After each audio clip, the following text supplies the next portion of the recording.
Hola, ¿qué tal? Nos reencontramos para hablar de literatura. En el día de hoy, Bettina Keisman es con quien vamos a tener el contacto. La saludamos de inmediato, que por estos días anda acá en nuestro país con una serie de actividades en distintas universidades, en particular ahí en un encuentro con el Magíster de Literatura de la Universidad Alberto Hurtado. ¿Qué tal? Muy bienvenida, Bettina, a este espacio. Hola, ¿qué tal? Sí, que nosotros... Hola. Qué gusto, Bettina, que decimos que nos hemos tomado un poco para hablar y reflexionar en relación a la literatura. Estamos conversando con muchos escritores y nos parece súper interesante poder hacerlo contigo. Y sobre todo porque, bueno, uno de los libros que yo elegí, Promesas Radicales de la Literatura Presente, es un ensayo que de alguna forma hace toda una reflexión en torno a algunas expresiones de distintos géneros, el género fantástico, la ciencia ficción. Cuéntanos qué te lleva también a no solo tú construir tu narrativa, sino reflexionar y tomar las de otros, haciendo incluso, yo diría, como un cruce bien interesante histórico en algunos casos, y a plantear ciertas dudas, ciertas preguntas, ciertos recorridos en relación a estos temas. Sí, claro, es como tú bien dices, en definitiva, el género ensayístico, el ensayo, la reflexión sobre el trabajo literario forma parte de las tareas de un escritor de algún modo, porque cualquier escritor antes de ser escritor o junto a ser escritor es lector. Eh, en definitiva, hacer esas lecturas o esas reflexiones en relación con cómo se desarrolla la literatura en otros autores, es establecer diálogos con la propia producción, ¿no? Entonces, en este libro que tú mencionas, en este libro de ensayos, hay toda una serie de ensayos en que yo reflexiono sobre lo imaginativo, sobre la imaginación como motor narrativo, también como en un intento de reivindicar ese espacio, como ese espacio tan ficcional, en un momento en que la literatura parece, en apariencia, bastante dominada por el registro más periodístico o de no ficción o de autoficción. Y entonces, bueno, yo intento como tratar de reconocer y poner en evidencia como otra corriente con la que yo me siento más identificada también. Sí, bueno, y eso ha generado todo un debate, bueno, como suele ocurrir obviamente en todas las expresiones artísticas, pero en especial en la literatura, sobre todo un foco que estuvo muy basado en lo biográfico, en, no sé, Annie Ernaux, cuando gana también el Nobel, incluso con todo este debate, autoficción, autobiografía, pero también algunos que están como en la defensa precisamente del género y de todas sus expresiones, sobre todo lo que tiene que ver más con lo fantástico, que también es algo que se explotó tanto y se sigue haciendo en Latinoamérica. Bueno, tú acá, por ejemplo, nombras a Samantha Schweblin, que además yo también soy muy admiradora un poco de su propuesta, donde...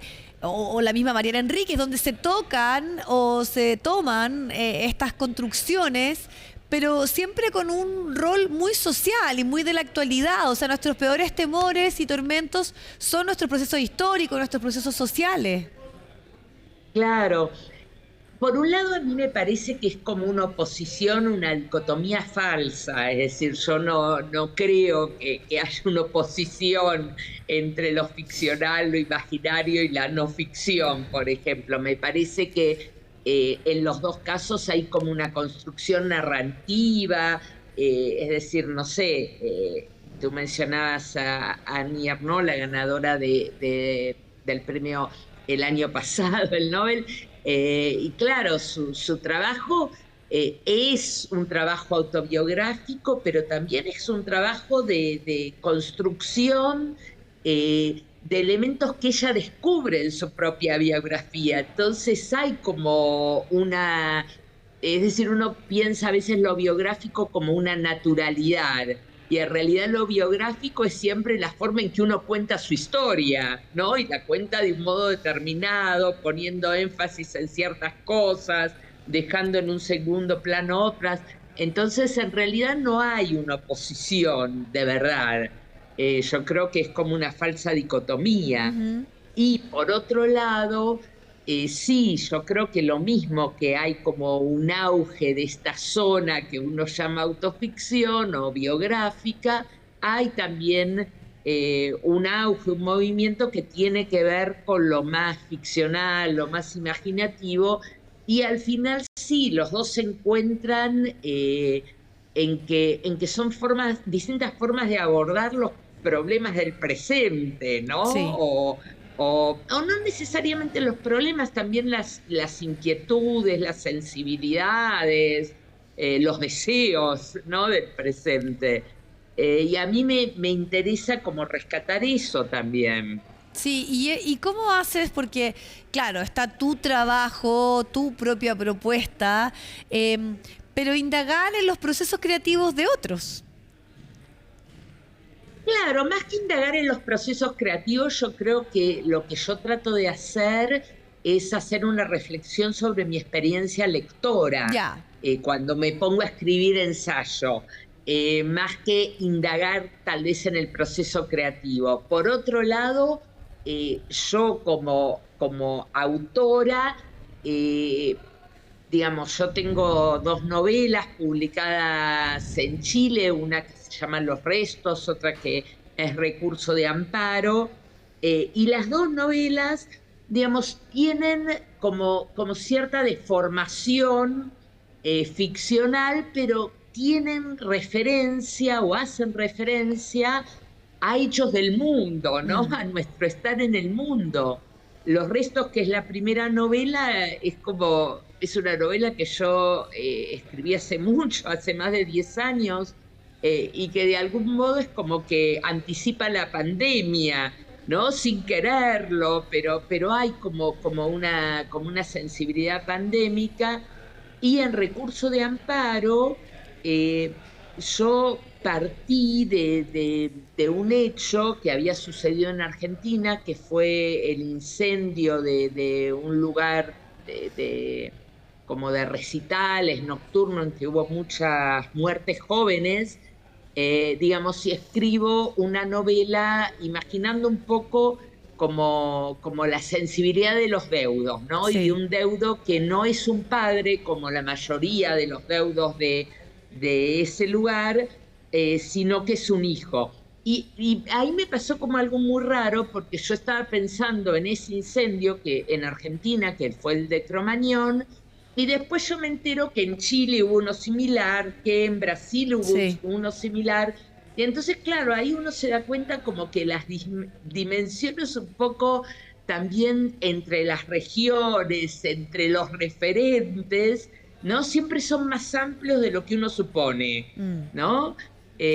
Siempre son más intrincados, y cuando uno cree estar escribiendo algo sobre un lugar específico, una experiencia específica, termina refiriéndose a algo mucho más amplio.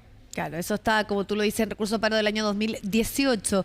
Pero hoy hay como una obsesión, creo, y sobre todo, bueno, está en los medios, ocurre, por ejemplo, también cuando se nombra una premio Nobel más bien desconocido, pasó hace muy poco, como Han Kang, de poder como identificar qué nos quieren decir los entendidos. En ese caso tenía que ver como con una reivindicación a toda la cultura asiática, un tanto desconocida. Es interesante porque ella leyó mucho latinoamericano, incluso le da solución a Borges en muchos de sus libros, pero sobre todo hoy destaca, y me ha tocado sobre todo entrar en algunas librerías en Europa, la literatura de mujeres latinoamericanas. Bueno, está Lina Meruane también dentro de tus investigaciones. Entonces, si bien muchos, sobre todo autores, cuando yo les pregunto esto, son un bien reticentes porque dicen no podemos todavía clasificar, no es como antes que se hablaba de ciertos boom, ahora ya ha quedado un poco eso atrás.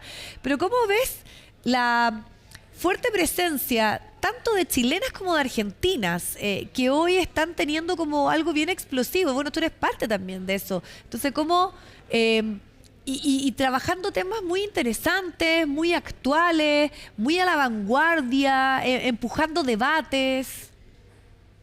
Yo la verdad es que tengo como una posición que puede parecer un poco contradictoria, Ya, pero en el fondo creo que no lo es tanto. Yo, por supuesto que celebro eso, es decir, yo celebro que haya una apertura, que haya un intento de paridad, que haya un reconocimiento y una intención de ampliar los cánones habituales de lectura que estaban muy marcados por una cuestión de género, de raza, ¿no? Entonces yo, todo eso digamos, de Europa o de Estados Unidos como los ejes hegemónicos, Sí. entonces todo eso yo obviamente lo celebro, me parece muy bien, y me parece muy bien que suceda en términos de premios literarios, en términos de academia, de reflexión, ¿no? Todo eso, es decir, por ejemplo, hay muchas editoriales que han aparecido, que han empezado a traducir mucha literatura oriental, digamos. Bueno, ahora la premio Nobel es coreana, pero hay como mucha literatura china, mucha literatura Sí. japonesa, y entonces eso habla como de un dinamismo y también como de un cambio del eje de interés. Ahora, yo como autora soy un poco reticente frente a eso, A esas porque clasificaciones.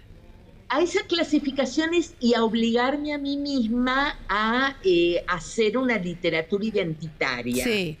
Es decir, efectivamente yo soy mujer, efectivamente soy latinoamericana, efectivamente soy muchas cosas, pero mientras que un hombre cuando uno lo lee no le pide que escriba No, sin como duda. hombre o que escriba como latinoamericano, pareciera que las mujeres tenemos que posicionarnos desde nuestra producción en un lugar identitario. Sí. Y eso es lo que yo no quiero. Para mí, literatura. Hay otras autoras que lo hacen y que me gusta lo que hacen, no lo cuestiono, sino que cuando me pienso a mí misma, me gusta pensar mi trabajo en otros lugares. Sí. Es decir, qué sé yo, no necesariamente pensar protagonistas que sean mujeres, por Claro. ejemplo, que suelen aparecer mujeres, pero digamos que no sea lo identitario lo que está forjando mi discurso, mi imaginario, las tramas que imagino. Eso es lo que, por lo menos para mí, no lo quiero.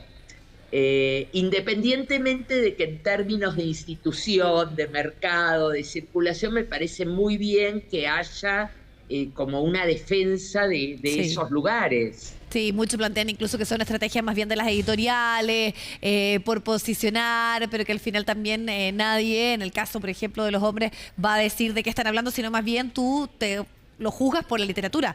Y asumimos que eso también tiene que ocurrir, pero me parecía también súper interesante preguntarte a ti, ¿no? Finalmente con estos temas que están como deambulando y son parte de las discusiones y los debates, así que me tiene que gusto que estés por acá, sé que estás viniendo constantemente, qué interesante también todas estas instancias académicas, además con gente que está como en esta misma área desarrollándose, donde tú sin duda eres una voz, una referente para poder analizar y debatir todos estos temas. Y como yo decía, quería destacar también este trabajo, Promesas Radicales de la Literatura Presente, desde una visión también más del ensayo, más académica, pero súper pertinente, más allá también de todas tus novelas. Así que gracias por el tiempo y bueno, que disfrutes estas conversaciones que estás teniendo por estos días, sobre todo lo que va a ocurrir en la Universidad Alberto Hurtado. Muchas gracias. Hasta luego. Chao, Betina, que estés muy bien. Bueno, nos reencontramos pronto con otra conversación por las pantallas de Serenet Chile, que estés muy bien.